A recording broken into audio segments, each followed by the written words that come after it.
Hello, friends. Very good morning. Happy Wednesday to all of you. So, Evalt editorial, the title says mild moderation. This is about inflation. So inflation data వచ్చింది. So నవంబర్లో inflation అనేది కొంచెం compare to October తగ్గింది. ఇంకా ఎక్కువే ఉండింది యాక్చువల్గా. చూడండి, నవంబర్లో 6.93% ఉండింది అండ్ అక్టోబర్లో 7.61%. సో 7.61%తో కంపేర్ చేసి 6.93% తగ్గినట్టు, మోడరేట్ అయింది అని అర్థం. సో మోడరేషన్ అనే పదానికి అర్థం ఏంటంటే ఎక్స్ట్రీమిటీ తగ్గింది, అంటే తీవ్రత తగ్గింది, ఇంపాక్ట్ కొంచెం తగ్గింది. సో ఏదైనా జనరల్గా నెగిటివ్ ఈవెంట్స్కి వాడతారు. కొంచెం బాగా ఎక్కువ కోపం అయిపోతున్నాం అనుకోండి, మోడరేట్ అయ్యాయంటే కోపం తగ్గింది అని అర్థం. ఇద్దరి మధ్య గొడవలు పెద్దగా ఉన్నాయనుకోండి, మోడరేట్ అయ్యాయంటే గొడవలు తగ్గాయి. ఇప్పుడు ఇన్ఫ్లేషన్ మోడరేట్ అయ్యింది అంటే ఇన్ఫ్లేషన్ యొక్క తీవ్రత తగ్గింది, లిమిట్స్లో ఉంది అని అర్థం అర్థం వస్తుంది ఇక్కడ. మైల్డ్ అంటే తెలిసిందే మనకి, కొంచెం లైట్గా తగ్గింది అని అర్థం. Inflation if unchecked can hamper the nascent economic recovery. Inflation అంటే ద్రవ్యోల్బణం అంటాం తెలుగులో. అసలు ఇన్ఫ్లేషన్ అంటే అర్థం ఏంటి? The rise in the prices of goods and services, okay, over a period of time. ఒక 1 year పీరియడ్లో తీసుకుంటే prices of goods and commodities, goods and services ఎంతగా పెరిగాయి, ధరల యొక్క పెరుగుదల. ధరల యొక్క పెరుగుదలనే మనం ఇన్ఫ్లేషన్ అని చెప్పి అంటాం. అయితే ఇన్ఫ్లేషన్ మెజర్ చేయడానికి ఇండియాలో ప్రధానంగా వాడే index consumer price index. So దీని గురించి డీటెయిల్డ్గా నేను ఇవాళ ఈవినింగ్ 5:30కి నేను ఒక వీడియో చేస్తాను. సిపిఐ అంటే ఏంటి, దాన్ని ఎలా మెజర్ చేస్తాం, మెజర్మెంట్ ఆఫ్ సిపిఐ, ఇదంతా కూడా నేను ఒక వీడియో చేసి మీకు పెడతాను. You can get it around 7 PM యూట్యూబ్లో మీకు వీడియో వస్తుంది. అది చూడండి, డీటెయిల్డ్గా అర్థమవుతుంది. సో ఇఫ్ అన్చెక్డ్ అంటే అర్థం ఏంటి? చెక్ చేయడం అంటే ఎగ్జామిన్ చేయడం కాదు, కంట్రోల్ చేయడం, అరికట్టడం. చెక్ అనే పదానికి మల్టిపుల్ మీనింగ్స్ ఉన్నాయి. చెక్ అంటే మనం ఎగ్జామిన్ అనే మీనింగ్ ఉంది, ఇంకొకటి అరికట్టు, కంట్రోల్. ఇన్ఫ్లేషన్ ఇఫ్ అన్చెక్డ్ అంటే కంట్రోల్ చేయకపోతే కెన్ హ్యాంపర్ అంటే ఒక ప్రోగ్రెస్ లేకుండా ఆపడం, రెస్ట్రిక్ట్ చేయడం, ట్రబుల్ చేయడం, ఒకటి సాఫీగా జరగకుండా అడ్డుపడడం, ఇట్లాంటి మీనింగ్ తీసుకోవచ్చు. కెన్ హ్యాంపర్, దేన్ని హ్యాంపర్ చేయొచ్చు? The nascent economic recovery. Nascent అంటే ఇప్పుడిప్పుడే ఆర్థిక వ్యవస్థ రికవర్ అవుతోంది, ఎకానమీ రికవర్ అవుతోంది, దాన్ని అది హ్యాంపర్ చేయొచ్చు. నేసెంట్ అంటే not fully grown, not fully developed అని అర్థం. అంటే ఇప్పుడిప్పుడే మొదలవుతున్నా, ఇంకా మొలకలెత్తుతున్నా, ఆ సెన్స్లో మనం అంటాం కదా, దాన్ని నేసెంట్ అనే పదంతో పడతాం. నేసెంట్ ఎకనామిక్ రికవరీ, ఇప్పుడిప్పుడే రికవర్ అవుతున్న ఎకానమీకి అది హ్యాంపర్ చేసే అవకాశం ఉంది. ఏది? ఇన్ఫ్లేషన్. ఎప్పుడు? ఇఫ్ అన్చెక్డ్, దాన్ని కంట్రోల్ చేయకపోతే. ఎందుకు, ఏ రకంగా అనేది నేను లాజికల్గా ఎడిటోరియల్ చెప్తున్నప్పుడు ఎక్స్ప్లెయిన్ చేస్తాను. But for now understand the meaning of this sentence. Before I go further, 2 announcements. English ఎప్పుడు చెప్తున్నాను రోజు కూడా. ఈ month 15 days, first 15 daysలో 27 students have taken English course. 27, నిన్న చెక్ చేశాను డేటా. 27 మంది ఇంగ్లీష్ కోర్స్ తీసుకున్నారు. ఇంగ్లీష్ కోర్స్ యొక్క ప్రధాన బెనిఫిట్ ఏంటంటే యూ విల్ అండర్స్టాండ్ గ్రామర్ డీటెయిల్డ్గా, మరియు వొకాబులరీ, హిందూ హెడ్లైన్స్ నుండి, హిందూ ఎడిటోరియల్ నుంచి నేను వొకాబులరీ నేర్పిస్తాను. మీరు మర్చిపోని విధంగా, బట్టి కొట్టాల్సిన అవసరం లేకుండా, మైండ్కి స్ట్రెయిన్ లేకుండా, ప్రశాంతంగా, చక్కగా సందర్భాన్ని బట్టి నేర్చుకొని మీకు మళ్ళీ గుర్తొచ్చేలాగా నేను నేర్పిస్తాను. ప్లస్ కాంప్రహెన్షన్ అనేది రీడింగ్ కాంప్రహెన్షన్, ఆర్సీలు ప్రాక్టీస్ చేయడం ద్వారా, ప్రీవియస్ ఇయర్ పేపర్స్ ఎక్స్ప్లెయిన్ చేయడం ద్వారా మీకు కాంప్రహెన్షన్ ఎబిలిటీ కూడా బిల్డ్ అవుతుంది. ఈ కోర్స్ తీసుకోవడం వల్ల బ్యాంక్ ఎగ్జామ్ ప్రిపేర్ అవుతున్న ఆస్పిరెంట్స్కి, ఎస్ఎస్సి సిజిఎల్ ప్రిపేర్ అవుతున్న ఆస్పిరెంట్స్కి, యూపీఎస్సీ ప్రిపేర్ అవుతున్న ఆస్పిరెంట్స్కి, యూపీఎస్సీ వాళ్ళకి ఏ రకంగా అంటే పేపర్ చదివే ఎబిలిటీ బిల్డ్ అవుతుంది. చాలామంది న్యూస్ పేపర్ చదివి దాని కంటెంట్ని అర్థం చేసుకోలేకపోతున్నారు. సో ఆ ఎబిలిటీ మీకు బిల్డ్ అవ్వాలన్నా సరే స్ట్రాంగ్ వొకాబులరీ ఉండాలి, గ్రామటికల్ కన్స్ట్రక్ట్స్ పైన ఒక అవగాహన ఉండాలి. అది ఉంటే మీరు ఈజీగా బిల్డ్ చేసుకుంటారు. సో ఈ 3 ఆస్పెక్ట్స్ మీరు ఇంప్రూవ్ చేసుకోగలుగుతారు if you take this course. And this course as of today is offered at 2,000 rupees. దీని ఫీజు అతి త్వరలో 3,000కి పెంచబోతున్నాను. ఎందుకంటే కోర్స్ లాంచ్ చేసింది ఎప్పుడు, మా ఏప్రిల్ నెలలో. ఈ 8 నెలల్లో, ఈ 9 నెలల్లో కూడా నేను ఫీజు పెంచలేదు. I kept it at 2,000. ఇప్పుడు దీన్ని 3,000 చేయాలని డిసైడ్ అయ్యాము. అతి త్వరలో పెరుగుతుంది, డేట్ ఇంకా అనౌన్స్ చేయలేదు. సో జాయిన్ అవ్వాలనుకునే వాళ్ళు వితౌట్ ఎనీ ఫర్దర్ డిలే ఈ 2,000 ఉన్నప్పుడే జాయిన్ అయిపోతే మీకు బాగుంటుంది. ఇది నెంబర్ 9241262391. ఈ నెంబర్కి మీరు కాల్ చేసి జాయిన్ కావచ్చు. మీకు క్లాసెస్ అనేవి లైఫ్ టైమ్ వ్యాలిడిటీతో వస్తాయి. అంటే మీకు దానికి ఎండ్ లేదు. 1 ఇయరా, 3 ఇయర్సా, 1 మంతా, 2 మంత్ అని కాదు. మీకు జాబ్ వచ్చేంత వరకు, మీకు నచ్చినంత వరకు మీరు క్లాసెస్ వినొచ్చు. And live as well as recorded classes. Not just live, ప్రతి క్లాస్ కూడా రికార్డ్ అవుతుంది. పాత వీడియోస్ అన్నీ కూడా రికార్డెడ్‌లో చూడొచ్చు. ఏ రోజుకి ఆ రోజు మీరు లైవ్ చూడొచ్చు. So, this is the advantage of this particular course. Highly useful. చాలా ఎక్కువగా మీకు ఉపయోగపడే కోర్స్ ఇది.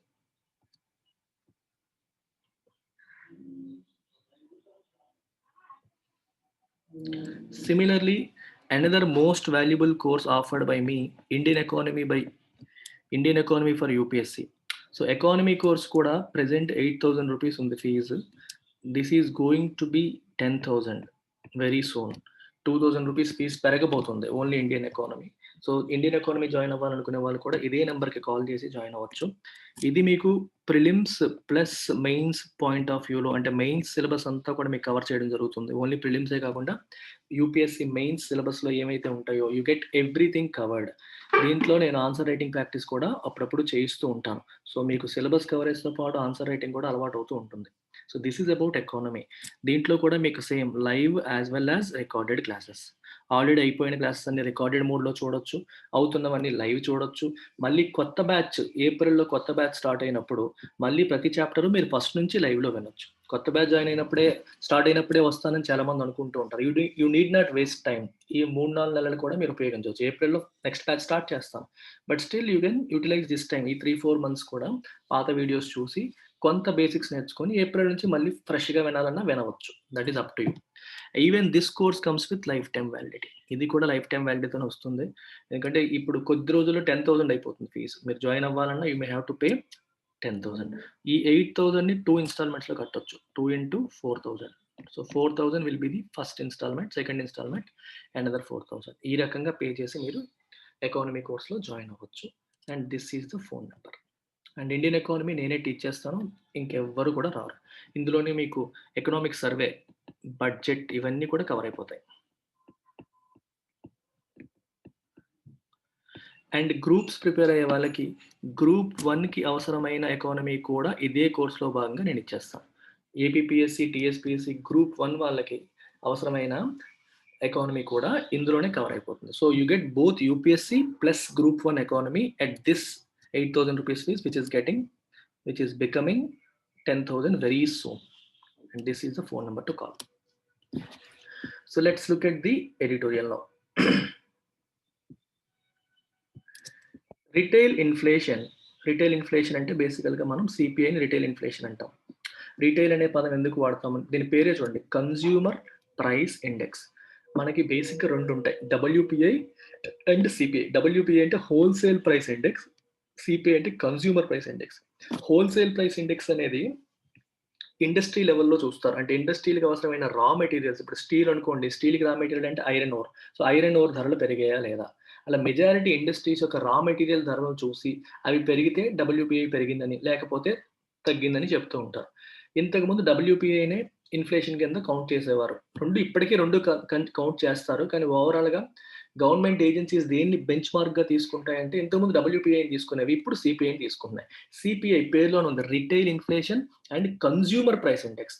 అంటే ఒక నార్మల్ కన్జ్యూమర్కి అయ్యే ఖర్చులు, ఫుడ్ కోసం అయ్యే ఖర్చు, ట్రాన్స్పోర్ట్ కోసం అయ్యే ఖర్చు, ఎడ్యుకేషన్ కోసం అయ్యే ఖర్చు, జనరల్గా తనకి ఎంటర్టైన్మెంట్ కోసం అయ్యే ఖర్చు, ఒక నార్మల్ మధ్యతరగతి భారతీయుడు పెట్టే ఖర్చులన్నీ ఏ అంశాలపైన ఖర్చు పెడతాడనే అంశాలన్నీ తీసుకొని వాటి ఒక బాస్కెట్గా తీసుకొని, rural basket, urban basket, around ఇందులో ఒక 400+ ఐటమ్స్, ఇందులో 400+ ఐటమ్స్ ఉంటాయి. వీటన్నింటి ధరలని కంపేర్ చేస్తారు. ఇంతకుముందు ఎట్లా ఉండేవి, ఇప్పుడు ఎలా ఉండేవి అని కంపేర్ చేసి అందులో పెరుగుదల ఉందా లేదా చూసి దాన్ని బట్టి డిసైడ్ చేస్తారు. ఎగ్జాక్ట్గా ఎలా మెజర్ చేస్తారు అనేది ఈరోజు ఈవినింగ్ నేను సెపరేట్ వీడియో చేసి పెడతాను. You watch it and learn from it. Okay, CPI is estimated to have moderated in November to a provisional 6.93% from the previous month's 7.61%. Official data released on Monday showed. So సిపిఐకి సంబంధించిన data central statistical office, CSO వాళ్ళు, ministry of statistics and programme implementation, ఈ మినిస్ట్రీకి చెందిన CSO వాళ్ళు release చేస్తారు CPI డేటాని. అయితే ఇది అక్టోబర్లో 7.61% ఉండింది, అది ఇప్పుడు 6.93%కి బేసికల్గా తగ్గింది. Even then it is not comfortable. ఎందుకంటే రిజర్వ్ బ్యాంక్ ఆఫ్ ఇండియాకి గవర్నమెంట్ ఆఫ్ ఇండియా ఇచ్చిన మ్యాండేట్ ఏంటి? మానిటరీ పాలసీలో భాగంగా ఇన్‌ఫ్లేషన్ షుడ్ లై వితిన్ 4 ± 2%. అంటే అర్థం ఏంటి? 2-6% లోపు మాత్రమే ఇన్‌ఫ్లేషన్ ఉంచాలని రిజర్వ్ బ్యాంక్ ఆఫ్ ఇండియాకి గవర్నమెంట్ ఆఫ్ ఇండియా మ్యాండేట్ ఇచ్చింది. But unfortunately that is outside the boundary now. 6% దాటిందంటే డేంజర్ సైన్‌లో ఉన్నట్టు. 7.61% వెళ్ళిపోయింది ఎప్పట్లో?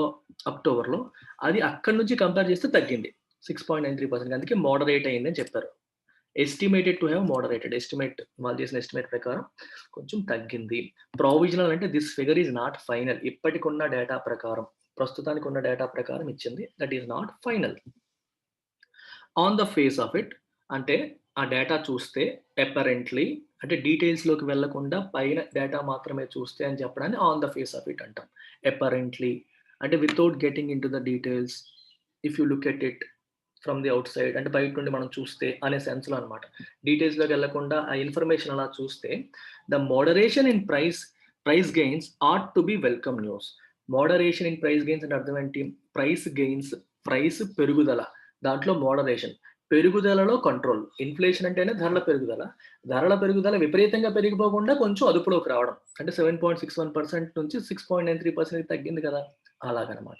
ఈ అదుపులోకి రావడం అనేది ought to be welcome news. Ought to be అంటే should B.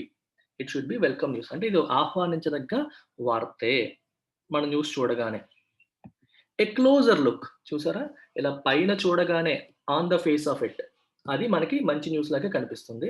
A closer look కొంచెం డీటెయిల్డ్‌గా చూస్తే, లోపలికి వెళ్లి చూస్తే shows that 68 basis points easing in the headline level of inflation has been helped largely by a 140 basis point slowing in price gains in the food and beverages basket, which with a weight of almost 46 is the single biggest index constituent and driver of retail inflation. So బయట నుండి చూస్తే మనకేమనిపిస్తుంది? చాలా మంచి న్యూస్‌లా అనిపిస్తుంది. అయితే ఇంకొంచెం డీటెయిల్డ్‌గా చూస్తే 68 బేసిస్ పాయింట్స్ ఈజింగ్ అన్నారు. ఈజింగ్ అంటే తగ్గుదల, కొంచెం కూల్ అవ్వడం. ఆ రకంగా మీరు తీసుకోవచ్చు. బేసిస్ పాయింట్ అంటే చూడండి 100 basis points is equal to 1%. So 68 basis points అంటే అర్థం ఏంటి? 0.68%. 140 బేసిస్ పాయింట్స్ అంటే 1.4% ఇలా అన్నమాట. బేసిస్ పాయింట్స్‌ని మీరు ఈ రకంగా అర్థం చేసుకోవచ్చు. అయితే 68 బేసిస్ పాయింట్స్ తగ్గింది అన్నారు. చూడండి క్యాలిక్యులేట్ చేయండి ఒకసారి. 7.61% లోంచి 6.93 తీయండి. ఇక్కడేమో 0.61, ఇక్కడేమో 0.7. 0.61, 0.7 కలిపితే 0.07 కలిపితే 0.68 సరిపోయింది కదా! 68 బేసిస్ పాయింట్స్. 0.68%. సో 0.68%. అది యాక్చువల్‌గా ఓవరాల్‌గా ఇన్‌ఫ్లేషన్ తగ్గింది. And that has been helped largely by a 140 basis points slowing in price gains. ఓవరాల్‌గా ఫుడ్ అండ్ బెవరేజెస్ బాస్కెట్ మీకు చెప్పాను ఇందాకే. సిపిఐలో మల్టిపుల్ ఐటెమ్స్ ఉంటాయి. అందులో ఫుడ్ ఉంటుంది. ఫుడ్ ఐటెమ్స్ ఉంటాయి. బెవరేజెస్ ఉంటాయి. ట్రాన్స్‌పోర్టేషన్ ఉంటుంది. తర్వాత ఎడ్యుకేషన్ ఎక్స్‌పెన్సెస్ ఉంటాయి. ఎంటర్‌టైన్‌మెంట్ ఎక్స్‌పెన్సెస్ ఉంటాయి. ఒక మధ్య తరగతి మానవుడు పెట్టే ప్రతి ఐటెమ్, ఖర్చు పెట్టే ప్రతి ఐటెమ్ కూడా అందులో ఉంటుంది. అందులో ఫుడ్ అండ్ బెవరేజెస్ మనం పెట్టే ఖర్చులో మెజారిటీ ఫుడ్ కోసమే కదా! సో, దానికే యాక్చువల్‌గా ఇండెక్స్‌లో 46, 100లో 46 వెయిట్ దానికే ఉంది. ఈ ఎక్కువ వెయిట్ ఉన్న దీంట్లో 140 బేసిస్ పాయింట్స్ తగ్గుదల కనిపించిందనమాట. సో, ఇందులో ఎక్కువగా తగ్గుదల కనిపించడం వల్ల ఇన్‌ఫ్లేషన్ కూడా ఓవరాల్‌గా తగ్గింది అని చెప్తున్నారు. సింగిల్ బిగ్గెస్ట్ కాన్స్టిట్యూయెంట్ అందులో ఉన్నది. కాన్స్టిట్యూయెంట్ అంటే అందులో ఉన్నవి. ఆహ్, అందులో భాగంగా ఏవైతే ఉన్నాయో అది. ఓవరాల్‌గా 46 ఇందులోనే ఉంది. ఇండెక్స్‌లో మెజారిటీ బిగ్గెస్ట్ కాన్స్టిట్యూయెంట్ ఏది? Food and beverages basket. And driver of retail inflation main అదే. సో, అది పెరిగిందనుకోండి ఒక్కసారిగా పెరిగిపోతుంది. ఎందుకంటే మెజారిటీ అంతా కూడా అందులోనే ఉంది గదా! సో, కాబట్టి ఒక్కసారిగా పెరిగిపోతుంది.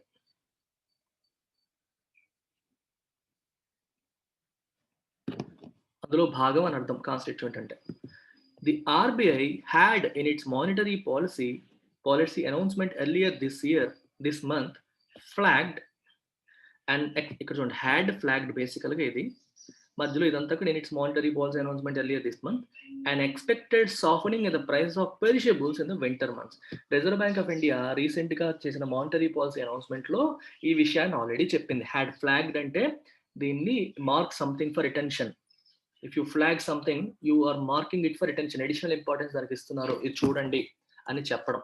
ఇది ఇంపార్టెంట్ ఇన్ఫర్మేషన్ అని చెప్పి చెప్పడాన్ని మనం ఫ్లాగ్ అంటాం. To mark something as important, that's the meaning of flag. Recent monetary policy announcement లో ఏమని చెప్పింది? ఆల్రెడీ చెప్పింది, an expected softening in the price of perishables. Perishable అంటే వెజిటబుల్స్ ఇట్లాంటివి. పెరిషబుల్ అంటే అర్థం ఏంటి? పాడైపోయేవి. పెరిష్ అంటే నాశనం అయిపోవడం, పాడైపోవడం, చెడిపోవడం. పెరిషబుల్ అంటే ఏంటి అర్థం? ఫ్రూట్స్, వెజిటబుల్స్ వాటిని ఎక్కువ రోజులు ఉంచలేం కదా. మనం బియ్యం కానీ వీట్ కానీ ఉంటాయి, ఎన్నాళ్ళైనా ఉంటాయి, పాడవకుండా ఉంటాయి. కానీ మన ఫ్రూట్స్, వెజిటబుల్స్ వాడిపోతాయి, చెడిపోతాయి, కుళ్ళిపోతాయి. అందుకని పెరిషబుల్స్ అంటారు. పెరిషబుల్స్ లో ధరలు తగ్గుదల మనం చూడబోతున్నామని చెప్పి ఆల్రెడీ చెప్పింది. ఎక్స్పెక్టెడ్ సాఫ్టనింగ్ అన్నా కూడా తగ్గడం, ప్రైసెస్ తగ్గడం అనే సెన్స్ వస్తుంది ఇక్కడ. వింటర్ మంత్స్ లో తగ్గబోతాయి అని చెప్పి ఆల్రెడీ చెప్పింది. చెప్పినట్టుగానే వాటిలో తగ్గుదల 140 బేసిస్ పాయింట్స్ తగ్గుదల వచ్చింది ఓవరాల్ గా. మొత్తం overall food and beverage basket లో 140 బేసిస్ పాయింట్స్. అందులో మళ్ళీ డీటెయిల్స్ లోకి వెళ్తున్నారు. ఫస్ట్ వెజిటబుల్స్ లోకి వెళ్తున్నారు. Predictably increased market arrivals of vegetables. Market లోకి వెజిటబుల్స్ ఎక్కువగా రావడం వల్ల, అంటే వాటి యొక్క సప్లై పెరగడం వల్ల 2 డాష్లు పెట్టారు. సో దాని యొక్క extra information, the third largest weight within the basket. ఈ బాస్కెట్ లో థర్డ్ లార్జెస్ట్ వెయిట్ దీనికి ఉంది, ఓన్లీ వెజిటబుల్స్ కి. Led to a sharp deceleration in price gains for this key food item.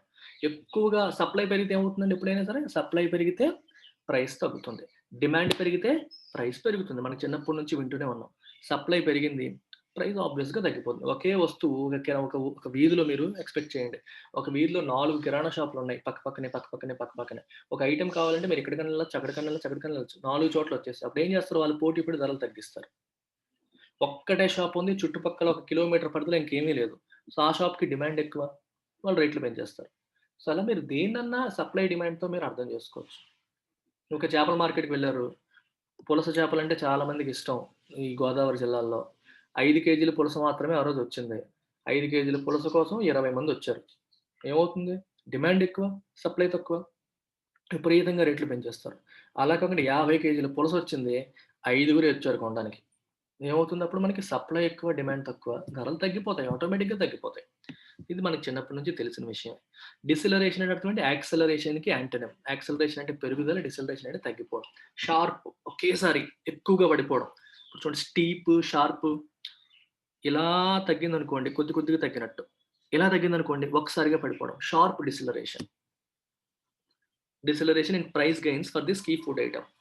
ఈ ఎక్కువగా సప్లై పెరగడం వల్ల సడన్ గా రేట్లు పడిపోయాయి ఈ వెజిటబుల్స్ కి. Inflation for vegetables స్లిడ్ 688 basis points. ఇందాక లెక్క ప్రకారం చెప్పండి, 688 బేసిస్ పాయింట్స్ అంటే 6.88% అంత తగ్గింది. To 15.63% last month. అంతకు ముందు 22.51% ఉండింది అక్టోబర్లో. ఇన్ఫ్లేషన్, ఫుడ్ వెజిటబుల్స్ యొక్క ఇన్ఫ్లేషన్ 15.63% కి తగ్గింది. Cereals, the food category with the largest weight, అన్నింటికంటే ఎక్కువ వెయిట్ ఉన్నది ఇది, అంటే మన బియ్యం ఇట్లాంటి ధాన్యాలు. Food category with the largest weight saw inflation slow to 2.32% from 3.39%. ఇది కూడా 3.39% నుంచి 2.32% కి తగ్గింది. Reflecting the bumper kharif harvest and confirming the trend that the central bank had spoken of. Central bank చెప్తోంది ఫుడ్ ప్రైసెస్ ఇన్ఫ్లేషన్ తగ్గబోతుంది. ఎందుకు? ఖరీఫ్ లో harvest బాగా జరిగింది. ఖరీఫ్ అంటే మనకి వర్షాకాలం మాన్సూన్ రావడానికి ముందు వేసే పంటని ఖరీఫ్ అంటారు. ఆ తర్వాత వచ్చేది రబీ. ఇప్పుడు వేసే పంట రబీ అన్నమాట.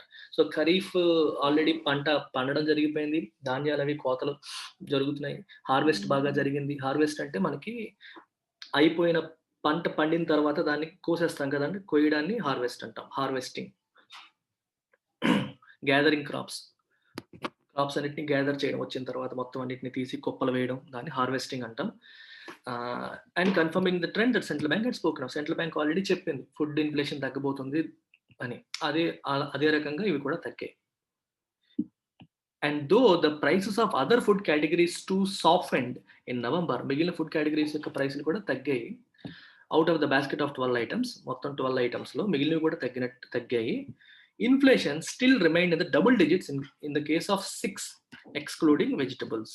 సో మెజారిటీ ఐటమ్స్ తగ్గినప్పటికీ కూడా ఒక 6 ఐటమ్స్ కి ఇన్ఫ్లేషన్ ఇంకా డబుల్ డిజిట్ లోనే ఉంది.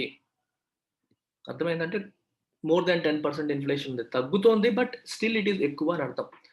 వెజిటబుల్స్ కాకుండా ఇంకొక 6 ఐటమ్స్ కి డబుల్ డిజిట్స్‌లోనే ఇన్‌ఫ్లేషన్ ఉంది. Key protein sources including pulses, eggs, meat, fish continue to register worryingly high levels of inflation that surely cannot bode well for the wider populations nutritional well being. ఇప్పుడు అందరూ కూడా fitness పెంచాలి, కండలు పెంచాలి, వీటిపైన ఎక్కువగా ప్రోటీన్ పైన ఎందుకంటే ఎక్సర్‌సైజ్‌లు ఎక్కువగా చేస్తున్నారు. ప్రోటీన్ ఫుడ్ తీసుకోవాలని చెప్తున్నారు. అందువల్ల ఏం చేస్తున్నారంటే ఎగ్ పైన, మీట్ పైన, ఫిష్ పైన, పల్సెస్ పైన జనాలు పడుతున్నారు. సో దానివల్ల ఏమవుతుందంటే విపరీతమైన డిమాండ్ వల్ల వాటి ధరలు పెరిగిపోతా ఉన్నాయి. Continue to register worryingly high levels of inflation. చాలా high levels of inflation register చేస్తున్నాయి. అంటే ధరలు పెరిగిపోతా ఉన్నాయి. That surely cannot bode well. దానివల్ల ఏమవుతుందంటే అది వైడర్ పాపులేషన్స్ న్యూట్రిషనల్ వెల్ బీయింగ్‌కి అది మంచి సిగ్నల్ కాదు. బోడ్ వెల్ అంటే బీఎస్ సైన్ అని అర్థం. అది మంచి సైన్ కాదు, మంచి సూచన కాదు, మంచి సిగ్నల్ కాదు అని అర్థం. Okay. It's not a good sign. ఇది మంచిగా ఉండబోతుంది ఫ్యూచర్ అన్నట్టుగా లేదు. చెడుగా ఉండబోతుంది అన్నట్టుగా తెలుస్తుంది. ఎందుకంటే wider population nutritional well being గుర్తుపెట్టుకోండి. డబ్బున్నవాడు బాగా rich people they can still by. వాళ్ళు మంచి ప్రోటీన్ సోర్సెస్ ఉన్న ఈ మీటు, ఎగ్ విపరీతంగా కొనేస్తారు. డిమాండ్ పెరిగిపోతుంది. కానీ పేదవాడు అందుకే వైడర్ పాపులేషన్ అంటారు. వైడర్ పాపులేషన్ అనేసరికి ఏమవుతుంది మొత్తం ఓవరాల్ పాపులేషన్ చూడాలి. అందులో పేదవాళ్ళు కూడా వస్తారు. వాళ్ళు కూడా మేము కూడా ప్రోటీన్ కావాలని రావాలనుకుంటే ఆ ధరలు అందుకోలేరు. అందువల్ల వాళ్ళు కొనడం మానేస్తారు. కొనడం మానేసరికి న్యూట్రిషనల్ డెఫిషియన్సీస్ ఒస్తాయి. ఆ పర్టిక్యులర్ యాస్పెక్ట్‌లో వాళ్ళు ఆ ప్రోటీన్ సోర్సెస్ ఎక్కువగా ఉన్న ఫుడ్ తీసుకోవడం మానేయడం వల్ల ప్రోటీన్ డెఫిషియన్సీ వచ్చే అవకాశం ఉంటుంది. వెల్ బీయింగ్ అంటే తెలుసు కదా! హ్యాపీనెస్, వాళ్ళ ఆరోగ్యం, హెల్త్ అని. న్యూట్రిషనల్‌గా వాళ్ళు న్యూట్రిషన్స్ ఫుడ్ ఎళ్తుంది. కానీ అవసరమైన న్యూట్రిషన్స్, పోషక విలువలు వెళ్ళవు. దానివల్ల అది మంచి జరగదు అని అర్థం. డిస్‌కన్సర్టింగ్‌లీ అంటే డిస్టర్బింగ్‌లీ అని అర్థం. డిస్‌కన్సర్టింగ్ అనేది క్రికెట్‌లో నేను చాలా ఎక్కువగా వింటూ ఉంటాం. క్రికెట్ కామెంటరీ చూసేవాళ్ళు. Especially Australian bowlers, South African bowlers, England bowlers ఏం చేస్తారంటే ఇండియాతో ఆడేటప్పుడు ఆ ఇండియన్ బ్యాట్స్‌మెన్ బౌన్సర్‌లు ఆడలేరు అని చెప్పి వాళ్ళకొక ఫీలింగ్ ఉండిపోయింది. ఇంతకుముందు సరిగ్గా ఆడేవాళ్ళు కాదు కాబట్టి. ఇప్పుడు ఆడుతున్నారులెండి.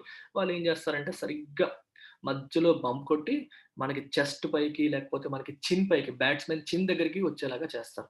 దట్ ఈస్ డిస్‌కన్సర్టింగ్ బౌన్స్ అంటాం. డిస్‌కన్సర్టింగ్ అంటే నీ పాయిజ్ నువ్వు నువ్వు క్రికెట్‌లో నిల్చుంటాం కదా చక్కగా. మనకొక స్టాన్స్ ఉంటుంది. బ్యాట్ పట్టుకొని నిల్చునే విధానం. అది డిస్టర్బ్ అవుతుంది. ఒక్కసారిగా మన బాడీలోకి బాల్ వచ్చేసేటప్పుడు ఏంటంటే, మనం నార్మల్‌గా నిల్చొని కొట్టలేరు. షాట్ కొట్టలేరు. ఈ కంగారులో బ్యాట్ అడ్డు పెట్టడమో, ఏదో పెట్టడం వల్ల బాల్ బ్యాట్‌కి తగిలి గాల్లోకి లేచి ఔట్ అయిపోతా ఉంటారు. సో, డిస్కన్సర్టింగ్ అంటే మన పాయిజ్‌ని డిస్టర్బ్ చేసేలాగా, అంటే మన యొక్క స్టెబిలిటీని డిస్టర్బ్ చేసేలాగా చేసేదాన్ని డిస్కన్సర్టింగ్ అని మనం అనొచ్చు. ఓకే. మనల్ని అన్‌సెటిల్ చేసేలాగా. కామ్‌గా ఉన్నావు. పెద్ద వర్షం వచ్చింది. పెద్ద తుఫానొచ్చింది. డిస్కన్సర్ట్స్. It unsettles you. ఇలాగనమాట. Disconcertingly, inflation in the key transport and communication category that includes petrol and diesel eased by a marginal 10 basis points to 11.06%. ఇప్పటి వరకు ఒక రకంగా చెప్పి డిస్కన్సర్టింగ్లీ అని అన్నారు. ఎందుకన్నారో చూడండి. ఫుడ్ ఐటెమ్స్ ధరలు బాగా తగ్గాయి. అందులో మళ్ళీ వెజిటబుల్స్ తగ్గాయి, పల్సెస్ తగ్గాయి, cereals తగ్గాయి. ఒక ప్రోటీన్ ఐటెమ్స్, ప్రోటీన్ సోర్సెస్ మాత్రమే పెరిగాయి. అదర్‌వైజ్ రిమైనింగ్ అన్నీ కూడా తగ్గుదల కనిపించింది. అయితే ప్రాపర్‌గా అంతా బాగుంది అనుకునే టైంలో డిస్కన్సర్టింగ్‌లీ మొత్తం ఇష్యూని అన్‌సెటిల్ చేసేలాగా, అన్‌సెట్లింగ్‌లీ మనకి వర్రీ అయ్యేలాగా, మనల్ని ఇబ్బంది పెట్టేలాగా ఇలా మీరు నెగెటివ్‌గా తీసుకోవచ్చు. డిస్కన్సర్టింగ్ నేను చెప్పిన క్రికెట్ ఎగ్జాంపుల్ తీసుకోండి. Something that troubles your poise అంటే మీ యొక్క స్టెబిలిటీని దెబ్బతీసేలాగా అని అర్థం చేసుకోండి. Inflation in the key transport and communications category. ఈ కేటగరీలో ఇందులో ఏమున్నాయి? పెట్రోల్ మరియు డీజిల్ ఉన్నాయి. ఈ కేటగరీలో ఉన్న ఇన్‌ఫ్లేషన్ అనేది కేవలం 10 బేసిస్ పాయింట్స్ మాత్రమే తగ్గింది. 10 బేసిస్ పాయింట్స్ అంటే ఎంత? బై 100 ఏసేసుకోండి. 0.1% మాత్రమే తగ్గింది. చాలా తక్కువ తగ్గింది. With oil marketing companies continuing to raise the pump prices of these crucial transportation fuels as crude oil extends its recovery from April's pandemic-induced lows, it is hard to foresee any further appreciable softening in food prices in December, given the high costs of transporting farm produce from the agrarian hinterland. Beautiful sentence చూడండి. Oil marketing companies అంటే మనకి Bharat BPCL, HPCL, Indian oil ఇవన్నీ ఏం చేస్తున్నాయి? Continuing to raise pump prices. ఈ petrol మరియు diesel ధరలు పెంచుకుంటూ వెళ్తున్నాయి. మీరు అబ్జర్వ్ చేస్తే బైక్ ఉన్నవాళ్ళు గాని, కార్ ఉన్నవాళ్ళు గాని తెలుస్తూ ఉంటుంది. ధరలు పెరుగుతూ వస్తున్నాయి. ఎందుకు పెరుగుతున్నాయి? As crude oil extends its recovery from April's pandemic induced lows. ఏప్రిల్లో వరల్డ్ వైడ్ అన్ని దేశాలు, ఆల్మోస్ట్ అన్ని దేశాలు కూడా లాక్డౌన్ విధించాయి. ఈ లాక్డౌన్ విధించడం వల్ల పెట్రోల్కి డీజిల్కి డిమాండ్ తగ్గి విపరీతంగా సప్లై ఎక్కువ ఉండి డిమాండ్ తగ్గిపోయి ధరలు బాగా పడిపోయాయి, క్రూడ్ ఆయిల్ యొక్క ధరలు. అందుకే పాండమిక్ వల్ల ఇండ్యూస్ కాబట్ట, పాండమిక్ వల్ల అంటే కోవిడ్-19 మహమ్మారి వల్ల ఈ బాగా తగ్గుదల చూసిందప్పుడు. సో, చాలా లో పాయింట్‌ని చూడం. In fact crude oil futures negative కూడా అయ్యాయి. దీని గురించి కూడా అప్పుడు మనం వీడియో చేసాం ఏప్రిల్‌లో. నెగెటివ్ కూడా అవ్వడం అనేది జరిగింది. దాని నుంచి ఇప్పుడు రికవర్ అవ్వడం మొదలైపోయింది. ఎందుకంటే డిమాండ్ పెరుగుతోంది. అన్‌లాక్ ఫేజ్‌లో ఉన్నాం. మళ్ళీ ట్రాన్స్‌పోర్టేషన్ అన్నీ పికప్ అయిపోయి, సో, ఆయిల్ డిమాండ్ పెరుగుతోంది. ఇండస్ట్రీస్ అన్నీ ఓపెన్ అయిపోయి ధరలు పెరుగుతూ వచ్చాయి. అవి పెరుగుతున్నప్పుడు ఆబ్వియస్‌గా మన వాళ్ళు క్రూడ్ ఆయిల్ ఇంపోర్ట్ చేసుకుంటారు. ఇంపోర్ట్ చేసుకొని దాన్ని రిఫైన్ చేసి మనకి పెట్రోల్, డీజిల్ రూపంలో అమ్ముతారు. సో, వీటి ధరలు కూడా పెరుగుతూ వస్తున్నాయి. కాబట్టి it is hard to foresee అంటే predict any further appreciable softening in food prices. Food prices ఇంకా ఫర్దర్‌గా తగ్గే అవకాశం కనిపించట్లేదు. ప్రిడిక్ట్ చేయడం కష్టం అంటున్నారు. అదేంటది? క్రూడ్ ఆయిల్ ప్రైసెస్ పెరిగితే, పెట్రోల్, డీజిల్ ప్రైసెస్ పెరిగితే ఫుడ్ ప్రైస్‌లు ఎందుకు పెరిగిపోతాయి? అవెందుకు తగ్గవు అనే క్వెషన్ మీకొస్తుంది. ఎందుకంటే ట్రాన్స్‌పోర్టేషన్ కాస్ట్ పడిపోతుంది గాబట్టే. మనకి ఏదో ఒక పల్లెటూరులో హింటర్‌లాండ్ అంటే రిమోట్ ఏరియాస్, పల్లెటూర్లు అంటే మెయిన్ సిటీస్‌కి దూరంగా ఉండే ఏరియాస్‌ని హింటర్‌లాండ్ అంటారు. అగ్రేరియన్ అంటే పంటలు పండే, ఎక్కడైతే కల్టివేషన్ జరుగుతుందో ఆ ఏరియాని అగ్రేరియన్. కల్టివేషన్ జరిగే అనే సెన్స్‌లో మీరు తీసుకోవచ్చు. అగ్రేరియన్, హింటర్‌లాండ్ అంటే పంటలు పండే ఈ రిమోట్ ఏరియాస్ నుంచి సిటీస్‌కి తెచ్చి మనకు అమ్మకాలు జరుగుతాయి. సో, మధ్యలో ఏం జరుగుతుంది? ట్రాన్స్‌పోర్టేషన్. మరి కాస్ట్‌లు పెరిగిపోయాయనుకోండి, high cost of transportation. Transportation cost పెరిగితే దాని ధర కూడా, దాని ఖర్చు కూడా ఫుడ్ ఐటెమ్ పైన పడిపోతుంది. సో, ఇవి పెరుగుతున్నాయి కాబట్టి ట్రాన్స్‌పోర్టేషన్ కాస్ట్ పెరిగి ఫుడ్ ఐటెమ్ ప్రైస్‌లు పెరిగే అవకాశాలే కనిపిస్తున్నాయి. ఇంకా ఎప్రిషియబుల్ సాఫ్టనింగ్ మనం ఉండకపోవచ్చు. ఎప్రిషియబుల్ అంటే మనము ఎప్రిషియేట్ చేయదగ్గ, అంటే ఎక్కువగా okay. Large or important enough అన్నట్టు చూసుకోవచ్చు మీరు. అంటే మనం గుర్తించదగ్గ ధర తగ్గుదల మనకు ఉండకపోవచ్చు. ఓకే. అది ఉండకపోవచ్చు అని అర్థం అన్నమాట. ప్రొడ్యూస్ అన్నారు. ప్రొడ్యూస్ అనేది ఇక్కడ వెర్బ్ కాదు, నౌన్. ప్రొడ్యూస్ అంటారు. ప్రొడ్యూస్ అంటారు ఇక్కడ, నౌన్ ఫార్మ్ ఇది. నౌన్ ఫార్మ్ అంటే అర్థం ఏంటంటే పంట అని అర్థం. ప్రొడ్యూస్ అంటే వ్యవసాయం చేయగా వచ్చిన పంట. నౌన్ ఫార్మ్‌గా తీసుకోవచ్చు. ట్రాన్స్‌పోర్ట్ చేయడానికి అయ్యే ఖర్చు వల్ల ట్రాన్స్‌పోర్టేషన్ కాస్ట్ పెరిగి ఫుడ్ ప్రైసెస్ ఇంకా పెరిగే అవకాశం ఉంది అని అర్థం. This would in turn put the RBI's forecast for average fiscal third quarter inflation of 6.8% in jeopardy, as the headline figure would now need to moderate by at least 107 basis points to about 5.86% for this month. దీని అర్థం ఏంటో చూడండి. ఇలా transportation cost పెరగడం, petrol, diesel ధరలు పెరగడం వల్ల transportation cost పెరుగుతుంది. ట్రాన్స్‌పోర్టేషన్ కాస్ట్ పెరగడం వల్ల ఏమవుతుంది మనకి? ఫుడ్ ప్రైసెస్ యొక్క ధరలు తగ్గవు, ఇంకా పెరుగుతాయి అని అర్థం. ఇలా జరగడం వల్ల ఏమవుతుంది? This would in turn put the RBI's forecast for average fiscal third quarter inflation of 6.8% in jeopardy. RBI ఏంటి ఫోర్‌కాస్ట్ చేసింది? ఏప్రిల్, మే, జూన్ ఫస్ట్ క్వార్టర్ అయిపోయింది. July, August, September second quarter.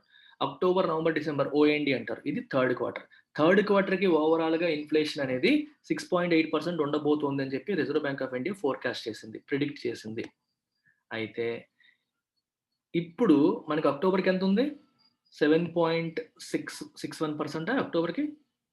We have already seen it. అక్టోబర్‌కేమో 7.61%, నవంబర్‌కేమో 6.93%.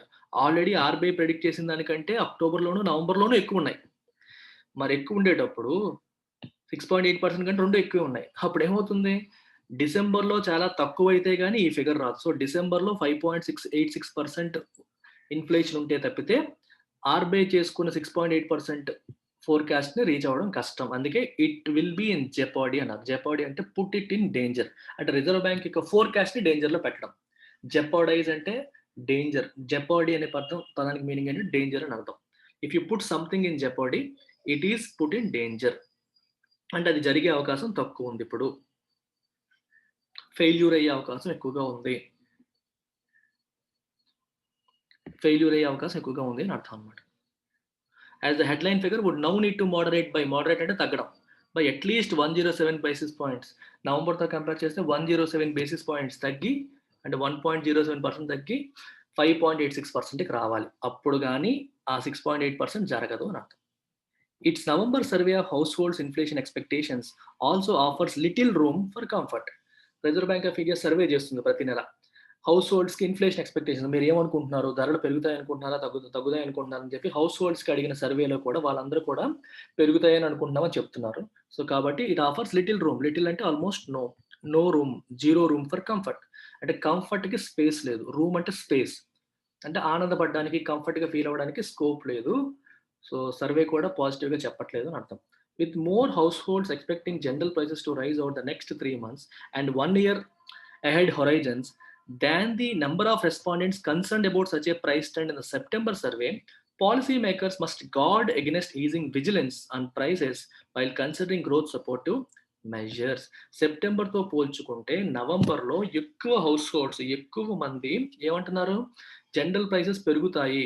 ధరల పెరుగుదల ఉండబోతుంది. Next 3 నెలల్లోనూ మరియు next 1 year పీరియడ్‌లో కూడా హొరైజన్ అంటే పరిధి. మనం చూస్తాం చూడండి మన కనుచూపు మేరలో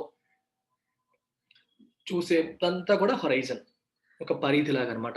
నెక్స్ట్ 1 ఇయర్ పరిధిలో, 1 ఇయర్ ప్రాంతంలో లేదా నెక్స్ట్ 3 నెలలకి ధరలు బాగా పెరగబోతున్నాయని చెప్పి ఎక్కువ హౌస్ హోల్డ్స్ చెప్తున్నాయి. Compare to September. సెప్టెంబర్‌తో కంపేర్ చేస్తే నవంబర్‌లో, ఎక్కువ మంది ఇన్‌ఫ్లేషన్ ఉండబోతుందని చెప్తున్నారు. కాబట్టి ఏం చేయాలి? ఇన్‌ఫ్లేషన్ ఇప్పుడప్పుడే తగ్గేలా లేదు. దాన్ని కంట్రోల్ చేయడానికి ప్రయత్నం చేయాలి. So, policy makers must guard against easing vigilance on prices. Vigilance అంటే మానిటర్ చేయడం. దానిపైన ఒక కన్నేసి ఉంచడం. విజిలెంట్ అంటే బీయింగ్ వాచ్‌ఫుల్ అని అర్థం. మన గవర్నెన్స్ ఇప్పుడు రిజర్వ్ బ్యాంక్ ఏం చేస్తుందంటే అప్రమత్తంగా ఉండడం అని చేసుకోవచ్చు మీరు. Being watchful and alert. Reserve bank of India ఏం చేస్తుంది? మేము గ్రోత్‌ని సపోర్ట్ చేస్తాము. ఇన్‌ఫ్లేషన్ గురించి పెద్దగా పట్టించుకోము అని రీసెంట్‌గా రిజర్వ్ బ్యాంక్ ఆఫ్ ఇండియా మాట తీరులో మానిటరీ పాలసీలో తెలుస్తుంది. ఎందుకు ఈ పాయింట్ వచ్చిందంటే మళ్ళీ ఇన్‌ఫ్లేషన్‌కి, గ్రోత్‌కి లింక్ ఏంటో కూడా ఒకసారి చూడండి. రిజర్వ్ బ్యాంక్ ఏం చేయగలుగుతుంది? ఆలోచించండి ఒకసారి.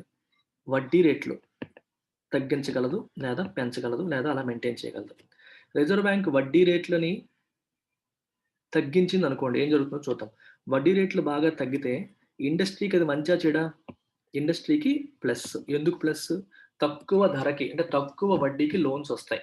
రిజర్వ్ బ్యాంక్ తగ్గిస్తే బ్యాంకులు తగ్గిస్తాయి. బ్యాంకులు తగ్గిస్తే ఇండస్ట్రీస్ అనేటివి కూడా తక్కువ వడ్డీకే లోన్స్ వస్తాయి. So, they can take loan, they can use it for business expansion. ఆ రకంగా గ్రోత్‌కి, ఇండస్ట్రియల్ గ్రోత్‌కి అది ఉపయోగపడుతుంది. వడ్డీ రేట్లు తగ్గిస్తే ఇండస్ట్రియల్ గ్రోత్‌కి ఉపయోగపడుతుంది అనేది ఇక్కడ అర్థం. అయితే మరి ఇన్‌ఫ్లేషన్ ఏమవుతుంది వడ్డీ రేట్లు తగ్గించినప్పుడు? పెరుగుతుందా? తగ్గుతుందా? అది కూడా చూడండి.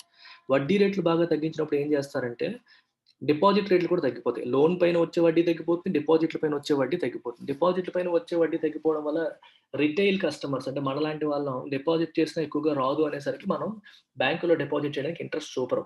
చేతుల్లో పెట్టుకుంటారు. చేతుల్లో పెట్టుకునేసరికి ఆబ్వియస్‌గా you have a tendency to spend. ప్రజల చేతుల్లో ఉన్న క్యాష్ పెరుగుతుంది.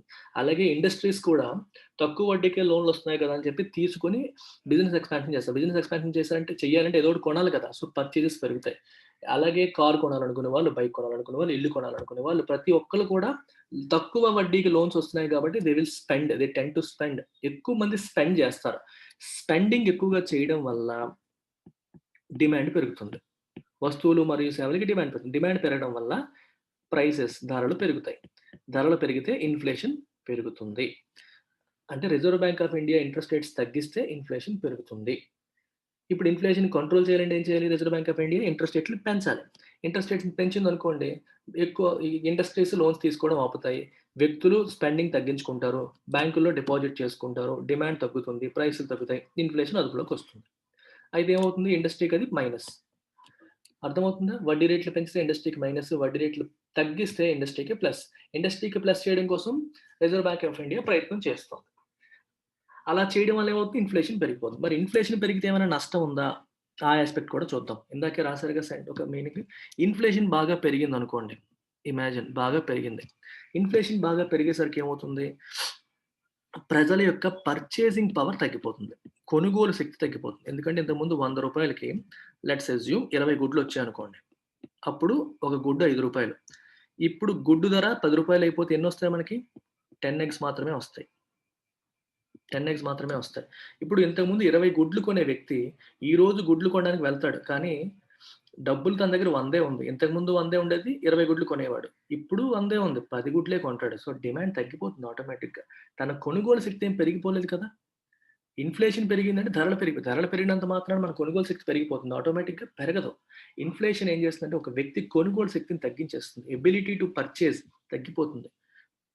రూ. 5 ఉండే ఎగ్ రూ. 10 అయితే సిట్యుయేషన్ ఏంటంటే మీకు ఎగ్జాంపుల్‌లో చెప్పాను. సో, కొనుగోలు శక్తి తగ్గిపోవడం వల్ల అగైన్ దట్ ఎఫెక్ట్స్ డిమాండ్. మళ్ళీ రివర్స్‌లో డిమాండ్ అనేది ఎఫెక్ట్ చేస్తుంది. మళ్ళీ డిమాండ్ ఎఫెక్ట్ చేయడం వల్ల ఎకానమీకి మళ్ళీ దెబ్బేస్తుంది. మీకు అర్థమవుతుందా? ఓన్లీ వడ్డీ ఇచ్చేసి తక్కువ వడ్డీకి ఇచ్చేసినంత మాత్రాన ఎకానమీ గ్రో అయిపోదు. కొంతవరకే అది. తర్వాత ఏమవుతుందంటే ధరలు బాగా పెరిగిపోవడం వల్ల again people cannot spend.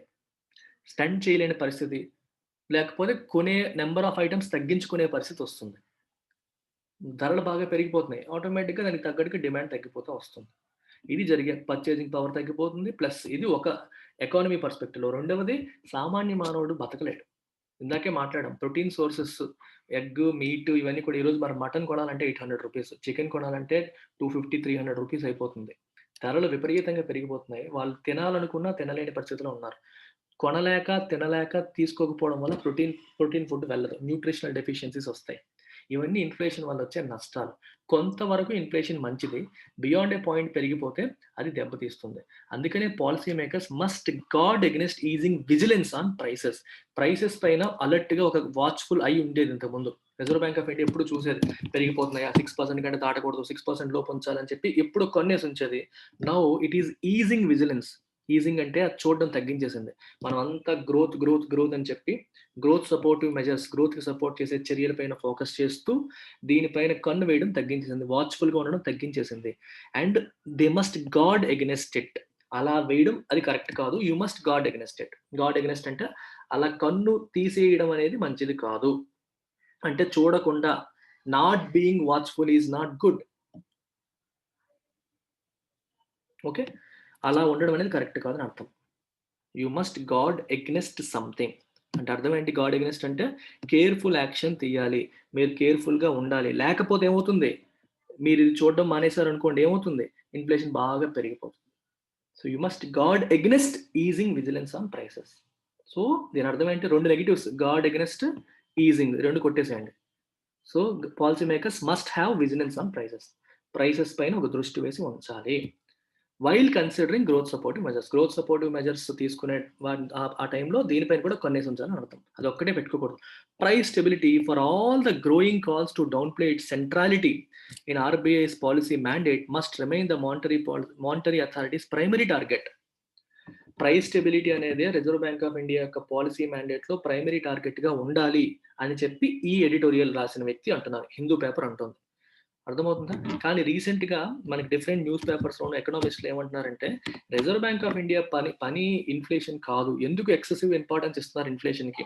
ఇన్ఫ్లేషన్‌ని control చేయడం అనేది రిజర్వ్ బ్యాంక్ ఆఫ్ పని అని చెప్పి ఎందుకు అంటున్నారని చెప్పి రీసెంట్‌గా చాలా growing calls to downplay its centrality. RBI యొక్క పాలిసీ మ్యాండేట్‌లో అన్నిటికంటే ఇంపార్టెంట్ ఇన్ఫ్లేషన్ అని ఉండేది ఇప్పటివరకు. ఇన్ఫ్లేషన్‌ని కంట్రోల్ చేయడమే మోస్ట్ ఇంపార్టెంట్ యాస్పెక్ట్‌గా రిజర్వ్ బ్యాంక్ ఆఫ్ ఇండియాకి ఉండేది. అదంత కాదు డౌన్ ప్లే చేస్తున్నారు రీసెంట్‌గా. గ్రోయింగ్ కాల్స్ అంటే పిలుపు.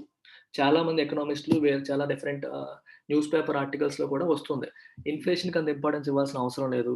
అది పెరిగితే పెరుగుతుంది. మన అదే కంట్రోల్ అవుతుంది. దానికోసం గ్రోత్‌ని పక్కన పెట్టాల్సిన అవసరం లేదు. గ్రోతే ఇంపార్టెంట్. ప్రైస్ స్టెబిలిటీ కాదు అని చాలా మంది చెప్తున్నారు.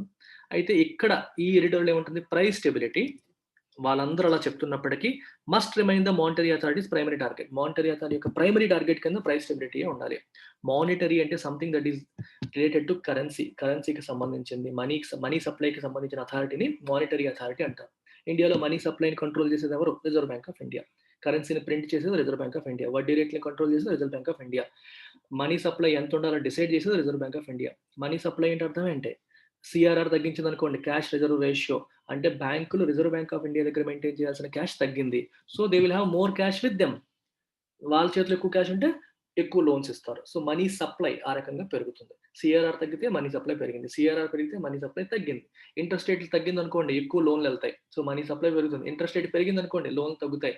మనీ సప్లై తగ్గుతుంది. ఇలా మనీ సప్లైని కంట్రోల్ చేసే అథారిటీ కాబట్టి మానిటరీ అథారిటీ అని చెప్పి అంటారు. ఈ మానిటరీ అథారిటీ అయిన రిజర్వ్ బ్యాంక్ ఆఫ్ ఇండియా యొక్క ప్రైమరీ టార్గెట్ ప్రైస్ స్టెబిలిటీయే అయ్యుండాలి అని చెప్పి వీళ్ళంటున్నారు. ఎందుకంటే ఇన్ఫ్లేషన్‌ని కంట్రోల్ చేయకపోతే, అరికట్టకపోతే పోజెస్ అంటే అర్థం ఏంటి? ఇట్ క్రియేట్స్ ఒక ప్రాబ్లమ్‌ని క్రియేట్ చేస్తుంది. It creates problem. A problem? Manifold risks to nascent economic recovery. ఇప్పుడిప్పుడే రికవర్ అవుతున్న ఎకానమీకి నేసెంట్ ఇప్పుడిప్పుడే అని అర్థం. అంటే ఇప్పుడిప్పుడే గ్రో అవుతున్న, ఇప్పుడిప్పుడే వస్తున్న నేసెంట్ ఎకానమిక్ రికవరీకి మానిఫోల్డ్ రిస్క్, మానిఫోల్డ్ అంటే చాలా ఎక్కువ అని అర్థం. మల్టిపుల్ వేస్‌లో అది రిస్క్ క్రియేట్ చేస్తుంది. ప్రాబ్లమ్ క్రియేట్ చేస్తుంది. మనం ఆల్రెడీ మాట్లాడాం. ఇన్‌ఫ్లేషన్ బాగా పెరిగిపోవడం వల్ల వ్యక్తుల కొనుగోలు శక్తి తగ్గిపోయి వాళ్ళ పర్చేజెస్ తగ్గిపోతాయి. తద్వారా డిమాండ్ తగ్గిపోతుంది. సేల్స్ తగ్గిపోతాయి. అగైన్ ప్రొడక్షన్ తగ్గిపోతుంది. సో, ఇన్‌ఫ్లేషన్ ఎక్కువగా ఉండడం వల్ల కూడా ఇండస్ట్రీకి నష్టం జరిగే అవకాశం ఉంది అని ఇందాక ఆల్రెడీ మాట్లాడాం. That's what he is trying to say. Unchecked అంటే అన్‌కంట్రోల్డ్. That's about it. గుర్తుపెట్టుకోండి, ఇంగ్లీష్, ఎకానమీ 2 కూడా చాలా చాలా ఇంపార్టెంట్ సబ్జెక్ట్స్. ఈ 2 సబ్జెక్ట్స్ నేనే టీచ్ చేస్తాను. జాయిన్ అవ్వాలంటే this is the phone number 9241262391. ఎకానమీకి 8 ఉంది, 10 అయిపోతుంది అతి త్వరలో. ఇంగ్లీష్‌కి 2 ఉంది, 3 అవుతుంది. సో, రెండిటికి ఫీజులు పెరుగుతున్నాయి. అందుకే మల్టిపుల్ టైమ్స్ నేను రిమైండ్ చేస్తున్నాను. If you want to join, call this number and join. That's it. Thank you very much.